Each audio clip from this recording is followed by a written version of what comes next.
So we're going to go back to the real tabla here.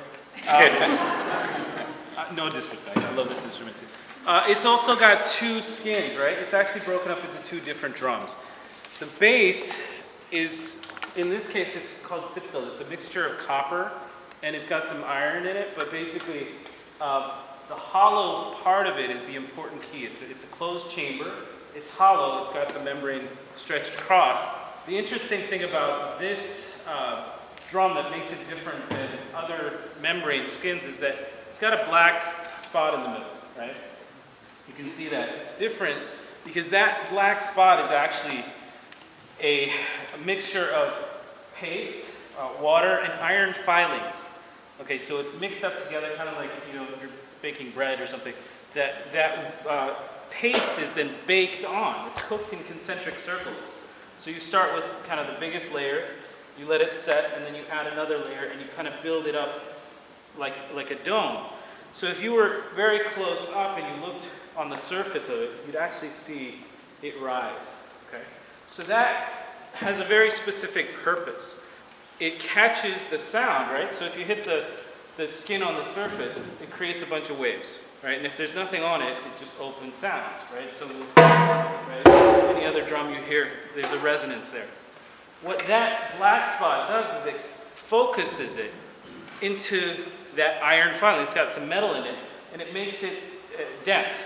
So it changes the tonality of the skin. And so if I hit the open tone,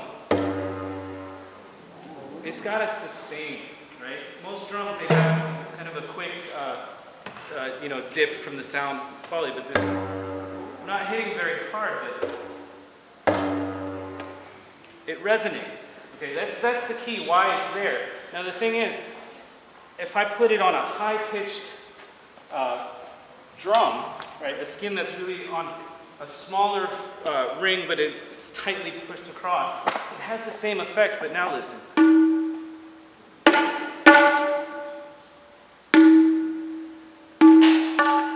I can get a lot of different sounds because now I'm no longer stuck with a single tone. That concentric circle paste actually allows me to have different regions on the head. So I'll walk around a little bit. I think it's something you guys should get a closer look at. But if you can look, the black part is baked into the middle.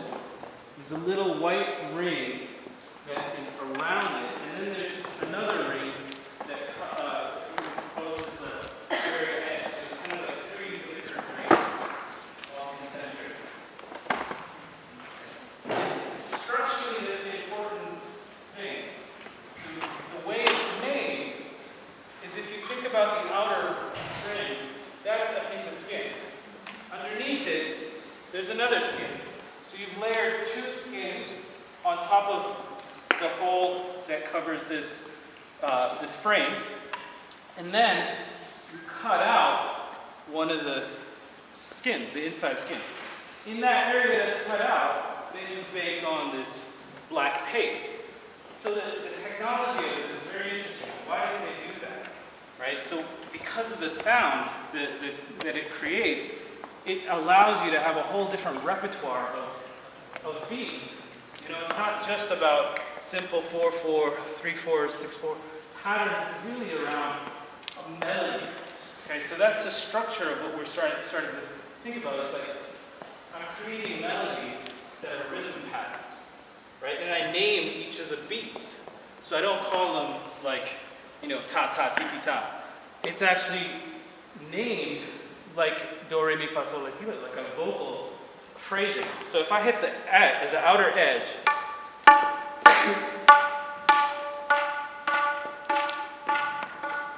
the name of that bowl, the bowl is what we call something that's spoken bowl. This bowl is called na. Right? Say it. Na. Na. If I hit my finger in the middle, it's called boom. Boom. Say it.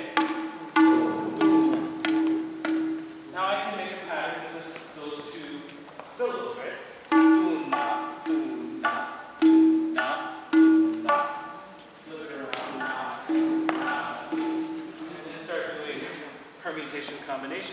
na, na, doom, doom, doom, doom, na, na, na, doom, na, na, doom, na, doom, na. Right? I can start just with two notes, get very complicated with the patterns. But there's more notes that I can create. So I remember the beginning, I mentioned this iron filings in paste. So the reason it's there is because of the next set of strokes, the next bulbs. The one I hit right in the middle with a flat palm, it's kind of like a slap on the conga or something. It's called bit. And it's very different. There's no resonance there. It's got kind of a sharp, snap to it, right? And if I hit my index finger in the same spot,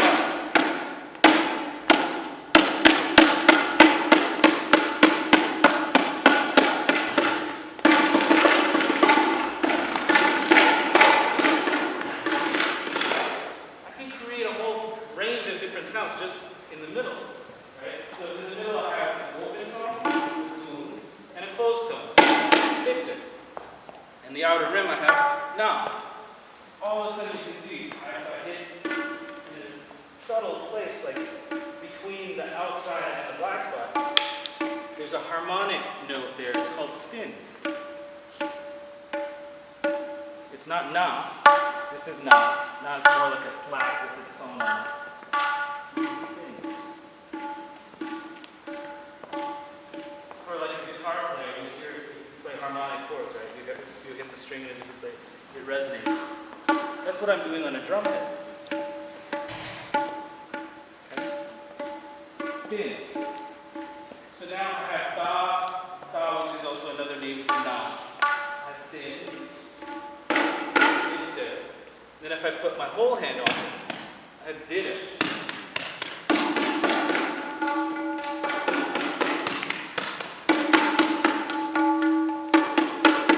Now what's interesting is that na that I played at the beginning, the only way to make that sustain without having overtones is by using the other fingers. So who's heard of dampeners, right? So if you have a drum skin, you put some tape on it and it changes, it doesn't resonate as much. You use a dampener, so our other finger ends up being a dampener for this pattern. So the na, I can only play it if my ring finger is sitting on the head as well. If I don't have it there, I get a whole bunch of overtones, right? Are you hearing? Okay. So now I'm going to go to dampener.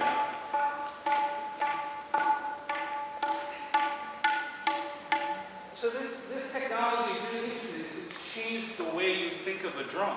It's no longer just something that keeps just a pulse, but it allows you to create patterns that actually have melodies, right? So now, if I talk about the bass and the high end, the baya and the daya together, I can make a whole bunch of different structures, right? So the basic one that I would play, if I was playing 4/4 time, is called garva. Say it with me.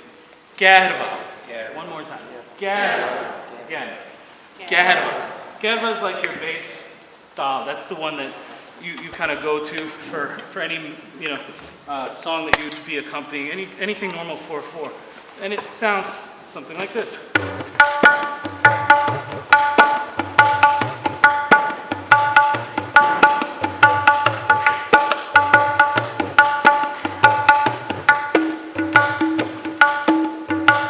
So even there, when you're listening to the rhythm, I'm not keeping it staccato, I'm actually adding a little bit of a swing too, right? If I were to play that same beat with every note equally divided, it would sound like this.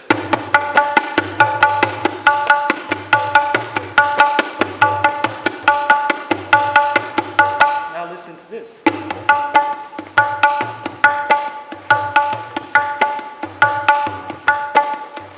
Verses.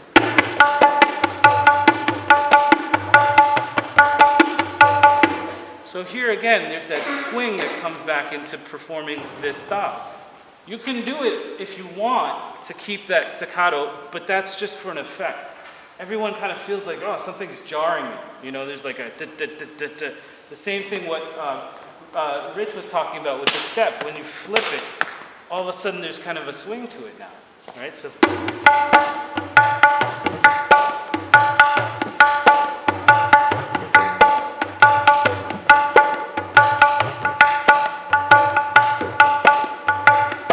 So now what I did was I actually am thinking about not just patterns, I'm going to sing the bowls, the actual words that go into making these rhythms.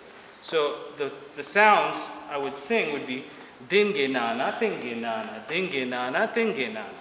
So now what we're going to try and do is we're going to learn some of these syllables. All right, so I showed you, I demonstrated a little bit, we're going to actually sing these. All right, start like this. Din, din. Ge, ge. Na, na, na, na. Din, din. Ge, ge. Na, na, na. Okay, that's the bowl for Gava. That's just the basic framework for Gava. So then the tempo, at tempo would be dinge na na dinge na dinge na na dinge na na. Ready? 5, 6, 7, 8.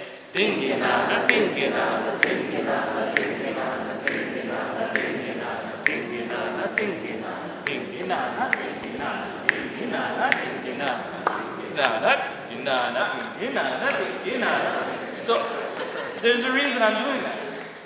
I'm augmenting my voice when I'm singing it, because that's actually what I'm doing on the bass. When I was going that's what I'm trying to emulate. But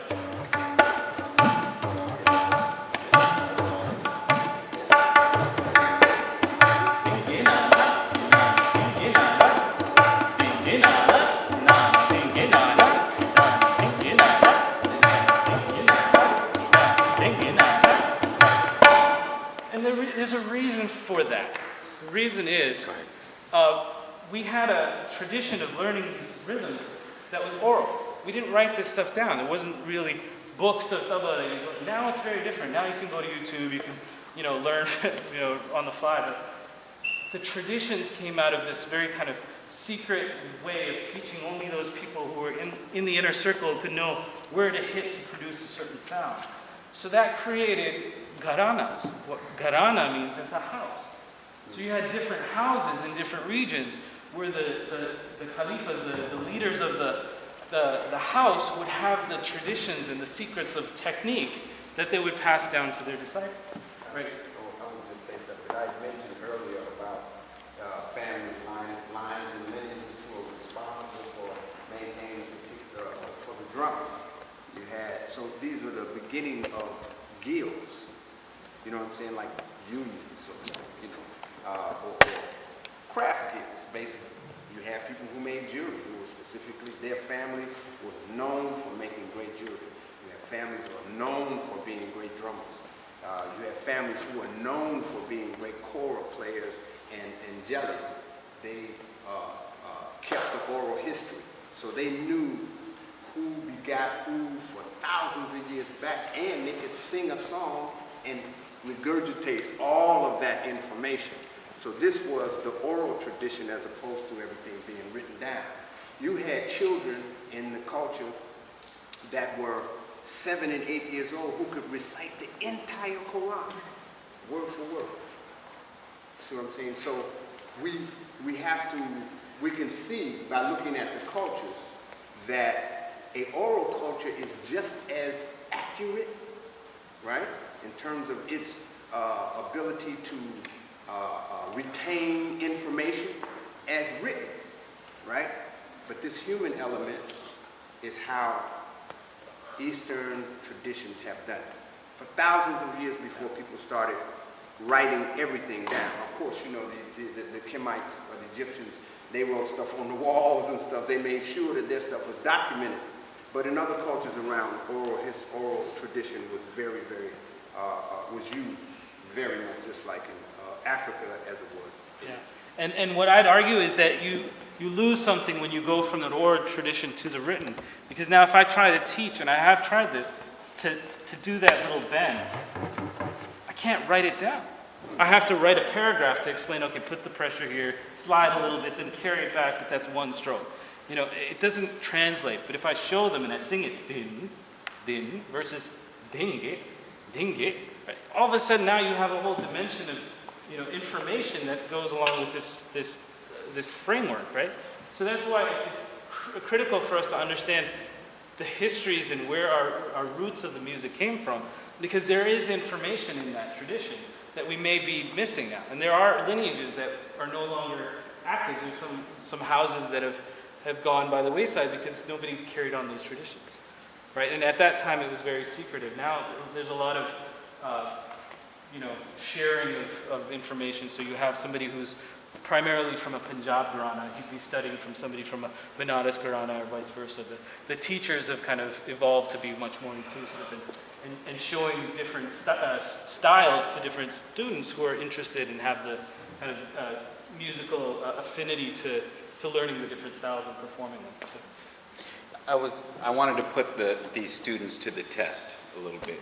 So if you could do the same beat again, Dinge Nana, a little slower. All right, we'll start with you doing it and a little quiet so I can talk over you. Now this half of the room, Dinge Nana, Dinge Nana.